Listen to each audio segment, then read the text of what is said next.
Tiga fase ini sudah selesai dua, sekarang masuk yang ketiga. Maka yang ketiga ini, fa idza jaa wa'dul akhirati, maka jika datang janji Allah yang terakhir untuk mereka. Apa fase yang ketiga ini? Ada tiga bagian lagi. Satu, liyasu'u wujuhakum. Yang kedua, waliyadkhulul masjida kama dakhaluhu awwala marrah. Yang ketiga, waliyutabbiru ma'alau tatbira. Ya. Satu sekarang sedang diperlihatkan, liyasu'u wujuhakum.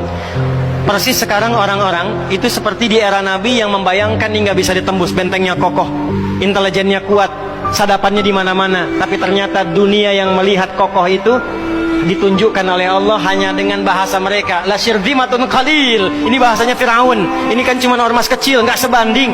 Ormas kecil yang nggak sebanding ini ternyata telah bisa mengintersep semua bagian-bagian itu. Dia bisa tembus bentengnya, dia masuk ke dalamnya. Liyasu'u wujuhakum. Tujuannya bukan untuk menunjukkan mereka mampu, bukan, untuk menggugah dunia kalian kemana saja. Yang kalian anggap itu hebat, itu mampu, itu dahsyat, ternyata bisa ditembus, dipermalukan di wajah dunia. Satu, janji Allah tiba. Kedua, waliyadkhulul masjida kama dakhaluhu awwala marrah. Nanti ada fase kedua.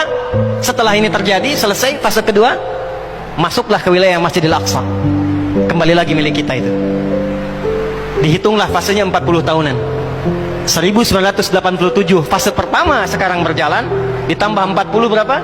2027. Itulah fase yang kedua, saat diharapkan paling puncaknya Masjidil Aqsa bisa kembali lagi. Nah, ini bukan main-main, ini bukan main-main. Hitungan fasenya. Antum lihat video viralnya Syekh Ahmad Yasin itu ketika menjelaskan itu. Saya tahu betul itu. Ya. Beliau hitung itu. Ya, 2027 ke 2028 dan puncak akhirnya waliyutabbiru ma'alau tatbira. Hancur semua, terjadi perang dahsyat. Hitungan saya sih tambah 20 tahun karena fasenya sampai 100 tahun. 40 tambah 40 tambah 20 100. Maka 2037. Silahkan cek orang-orang yang ada menghitung di pertahanan sekarang.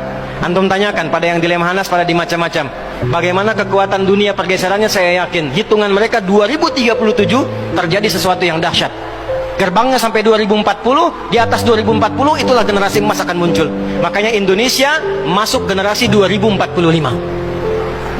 Itu sudah dihitung 2030 pembukanya. Makanya sekarang punya visi 2030 semua.